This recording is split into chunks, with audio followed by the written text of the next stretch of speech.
തൃശൂർ ചാവക്കാട് തൊട്ടാപ്പ് കടപ്പുറത്ത് ഇരുമ്പ് പെട്ടിയിൽ മെഷീൻ ഗണ്ണിന്റെ ഭാഗങ്ങൾ കണ്ടെത്തി. ഇന്നലെ മത്സ്യത്തൊഴിലാളികളാണ് കരക്കടിഞ്ഞ നിലയിൽ ഇരുമ്പ് പെട്ടി കണ്ടെത്തുന്നത്. കൂടുതൽ വിവരങ്ങളുമായി MS ലിഷോയ് ചേരുന്നുണ്ട്. ലിഷോയ്, എപ്പോഴാണ് ഈ ഇരുമ്പ് പെട്ടി കണ്ടെത്തുന്നത്? ആരാണിത് കണ്ടത്? എന്താണ് ഇതിലുള്ളത്?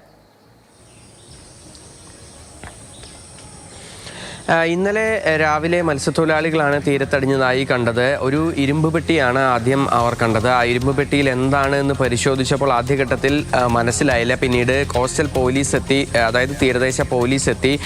മുനയ്ക്കക്കടവ് തീരദേശ പോലീസാണ് ആദ്യം എത്തിയത്. അവരെത്തിയ പരിശോധന നടത്തിയപ്പോഴാണ് ഇത് വിശദമായ പരിശോധന നടത്തിയപ്പോൾ മെഷീൻ ഗണ്ണിൻ്റെ മെറ്റൽ ലിങ്കുകളാണ് ഇതിൽ എന്ന് മനസ്സിലായത്. അതായത് മെഷീൻ ഗണ്ണിൻ്റെ ബുള്ളറ്റുകൾ യോജിപ്പിക്കുന്നതിനും മറ്റുമായി ഉപയോഗിക്കുന്ന മെറ്റൽ ലിങ്കുകളാണ് ഇതിൽ ഉണ്ടായിരുന്നതെന്നാണ് പിന്നീട് മനസ്സിലാക്കാൻ സാധിച്ചത്. പക്ഷേ ഇത് എവിടെ നിന്നാണ് വന്നത്, എങ്ങനെയാണ് എത്തിയതെന്നുള്ള കാര്യത്തിലൊന്നും തന്നെ വ്യക്തതയില്ല. ഏകദേശം 500-ലധികം മെറ്റൽ ലിങ്കുകൾ ഒരു ഇരുമ്പ് പെട്ടിക്കകത്തായാണ് എത്തിയിരുന്നത്. പോലീസ് എത്തിയതിനു ശേഷമാണ് ഇതിൽ വിശദമായ പരിശോധന നടത്തിയത്. പക്ഷേ ഇതിനിപ്പോൾ തുടർ നടപടികൾക്കായി നേവിക്ക് കൈമാറാനാണ് സാധ്യത എന്നാണ് നിലവിൽ പോലീസ് ഉദ്യോഗസ്ഥർ വ്യക്തമാക്കുന്നത്. എന്തായാലും എവിടെ നിന്ന് എങ്ങനെ എത്തി എന്നുള്ള കാര്യത്തിൽ വ്യക്തതയില്ല. ഇന്നലെ രാവിലെ മത്സ്യത്തൊഴിലാളികൾക്കാണ് ഇത്തരത്തിൽ ഇത് ലഭ്യമായത്.